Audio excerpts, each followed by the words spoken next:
حي على الفلاح.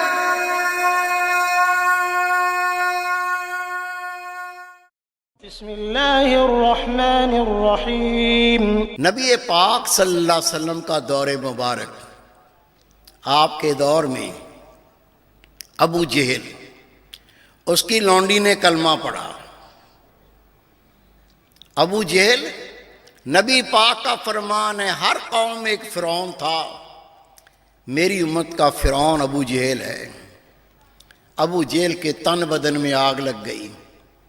اپنی لونڈی سمیہ رضی اللہ عنہا، اس کو ستون سے باندھا، ہاتھ میں نیزہ لے لیا، جسم میں چبوتا ہے اور نیزے کو گھماتا ہے، کھال پھٹتی ہے، خون کی دھار نکلتی ہے، اور ایک بات کہتا ہے، رسول پاک کا دین چھوڑ دے، نبی پاک کا کلمہ چھوڑ دے، نہیں تو اذیتیں دے دے کے مار دوں گا۔ یہ تھا آقا اور سمیہ تھی لونڈی۔ حضرت سمیہ رضی اللہ کہتی ہے، ابو جہل دل کی ساری حسرتیں پوری کر لے، لیکن خدا کی قسم تو مجھے کلمے سے نہیں ہٹا سکتا۔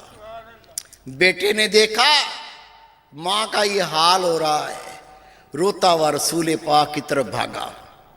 مکے والے لوگ کھڑے ہیں، ان عورتوں کو بھی دیکھو، ان مردوں کو بھی دیکھو جو اس ظلم کو ہوتا ہوا دیکھ رہے تھے۔ حدیث پاک میں آتا ہے، مکے والوں کی چیخیں نکل گئی، عورتوں کی چیخیں نکل گئی۔ حضرت بی بی سمیہ سے کہتے ہیں، اور سمیہ اپنی جان کو روک نہ لگا، اور سمیہ اپنے آپ کو اتنی تکلیف نہ دے، تو اوپر سے کہہ دے میں نے نبی پاک کو چھوڑا، میں نے رسول پاک کا دین چھوڑا، اپنی جان کو بچا۔ بی بی سمیہ رضی اللہ کہتی ہیں، اللہ کی قسم میرے جسم کے یہ ٹکڑے ٹکڑے کر دے، لیکن میں نہ نبی پاک کو چھوڑوں گی، نہ اس کا دین چھوڑوں گی۔ اپنی حسرت پوری کر کے دیکھ لے۔ اس خبیث کو غصہ آیا، وہی نیزہ بی بی سمیہ کی شرمگاہ میں گھونپ دیا، اندر سے خون کی دھار نکلی، اذیت و تکلیف کی انتہا۔ مکے والے کہتے ہیں، اپنی جان پہ رحم کھا، اگر اوپر سے تو کہہ دے گی جان بچانے کے لیے کہ میں نے کلمہ چھوڑا، اللہ کا دین اسے قبول کرتا ہے، لیکن بی بی سمیہ کی غیرت یہ ہے، کہتی یہ نہیں ہو سکتا، جان دے دوں گی، لیکن اس کمینے کے سامنے، اپنے آقا کے سامنے میں ڈرتی نہیں ہوں۔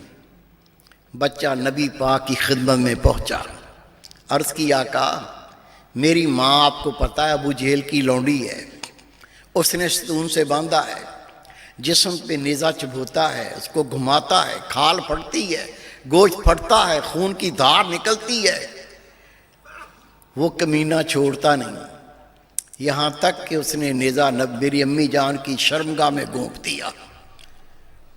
اللہ کے محبوب کی آنکھوں میں آنسو آ گئے، رو کے فرمایا جا اپنی ماں کو خوشخبری دے، اگر اس حال میں تیری جان نکل گئی، اس حال میں اگر تیری جان نکل گئی، اللہ تعالیٰ تجھے جنت عطا فرمائے گا۔ بچہ واپس آیا، ماں کا حال دیکھا۔ ابو جہل کہتا آخری بار کہتا ہوں، یا تو یہ کلمہ چھوڑ دے، خدا کے رسول کا دین چھوڑ دے، نہیں تو بہت تکلیف دوں گا۔ نہ مانی، 2 اونٹ منگوائے، ایک اونٹ دائیں ٹانگ سے باندھا، دوسرے اونٹ کو بائیں ٹانگ سے باندھا۔ لوگ دیکھ رہے ہیں، لوگوں کی چیخیں نکل رہی ہیں، ان دونوں اونٹوں کو ہانک دیا۔ بی بی سمیہ چر کے 2 حصوں میں تقسیم ہو گئیں، نبی پاک کا دین نہ چھوڑا۔ اگر اللہ کے محبوب نہ آتے، ہمیں قرآن پاک نہ سناتے، ہمارے باطن پر نگاہ نہ کرتے، خدا کی قسم ہم ابو جہل جیسے لوگوں کے غلام ہوتے، اور یہ ہم پہ ظلم کر رہے ہوتے۔